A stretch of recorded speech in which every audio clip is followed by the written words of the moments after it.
إلينا من بلدة بيرناو في براندنبورغ موفد دي دبليو إلى هناك الزميل عبد الرحمن. مساء الخير.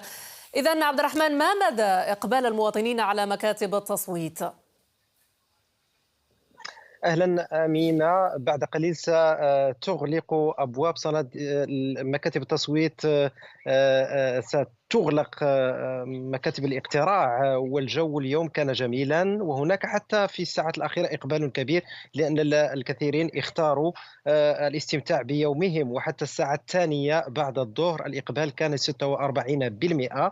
إقبال كبير مقارنة مع 2019 كان فقط 31%. هذه المرة كذلك الكثيرون اختاروا التصويت عبر البريد، أكثر من 300 ألف شخص بما فيهم المستشار أولاف شولز بسبب تواجده في نيويورك من أجل مهمة حكومية. الإقبال الكبير يطمئن البعض لكنه يقلق آخرين، لأن سيقلب الموازين لصالح الاشتراكيين أو ربما لصالح حزب البديل اليميني المتطرف حسب بعض الولايات.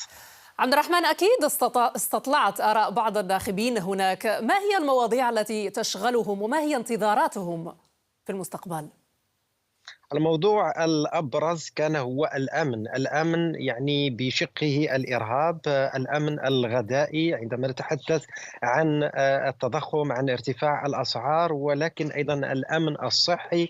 الكثيرون يقولون بأن الخدمات الصحية ضعيفة. الأمن أيضا فيما يخص التعليم ونفقات الأطفال. وهناك ملف كلاسيكي شهدناه في الانتخابات الأخيرة في تورينغن، وحتى في ولاية أخرى، هو ملف الهجرة. وهنا رئيس الوزراء الحالي الاشتراكي غير من نبرته وتبنى موقفا قريب لليمين المتطرف، هو التصدي للهجرة في حدود ولاية براندنبورغ.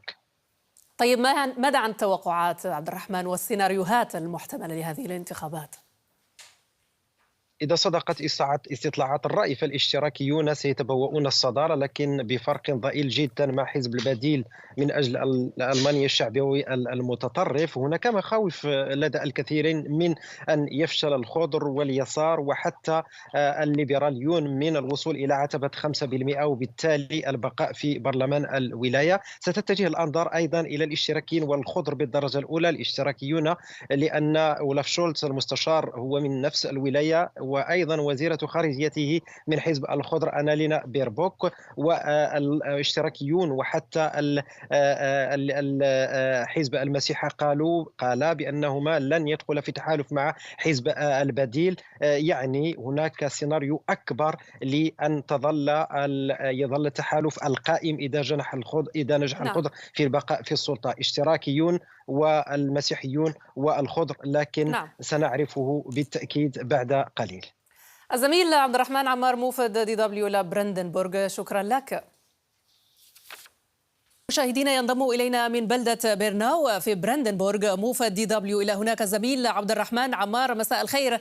إذن الحزب الاشتراكي الديمقراطي حزب المستشار شولز يتصدر بفارق ضئيل حتى الآن. ما هي قراءتك للنتائج عبد الرحمن؟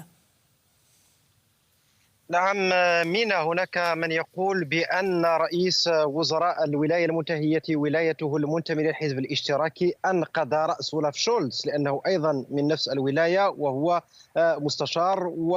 والتحدي القادم هو الانتخابات على مستوى الألماني ككل العام القادم. النتائج جاءت مفاجئة في إلى حد ما فيما يتعلق الترتيب، لأن استطلاعات الرأي كانت تبوئ مثلا التحالف المسيحي الرتبة الثالثة، والآن صار في الرتبة الرابعة. عموما الثقة في الحزب الاشتراكي، لكن زحف اليمين المتطرف لا يزال متواصلا. إذا قارنا نسبة نجاح فيه في هذه أو التصويت لصالحه في هذه الانتخابات بالانتخابات 2019، أيضا هناك من يرى بأن الاشتراكيون نجحوا إلى سحب بساط الهجرة من تحت أرجل اليمين المتطرف. فرئيس وزراء الولاية الاشتراكي قال بأنه سيتصدى للهجرة غير النظامية على حدود الولاية. الآن الخاسر الأكبر كما يرى البعض هو المسيحي الديمقراطي الذي كان يتوقع نتائج جيدة يستفيد منها أيضا على المستوى الاتحادي العام القادم. هل خرجت الأحزاب بأي ردود فعل عبد الرحمن حتى اللحظة؟ وما هي التحالفات المطروحة؟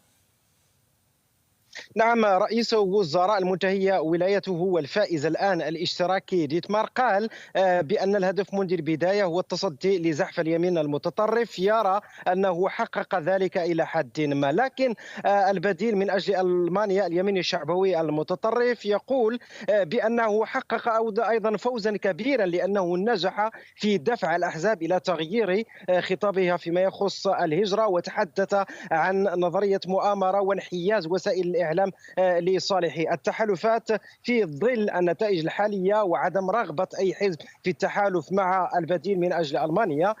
التوجه سيكون في الغالب بقاء الاشتراكيين مدعومين من التحالف المسيحي على ترأس حكومة الولاية ميناء. طيب، هل سيكون لهذه النتائج برأيك تأثير على المشهد السياسي ككل، يعني في خلال المستقبل مستقبلا؟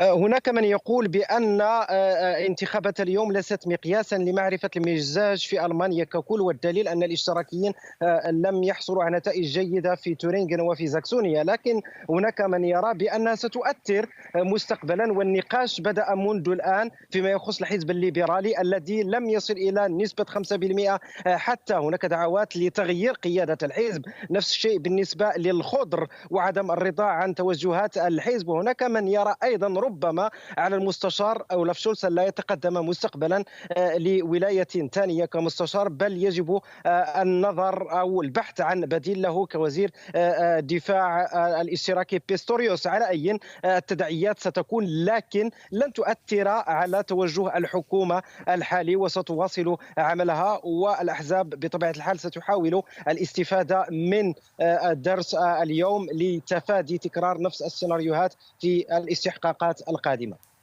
الزميل عبد الرحمن عمار موفد DW إلى براندنبورغ، شكرا على هذه المعلومات القيمة، شكرا جزيلا لك.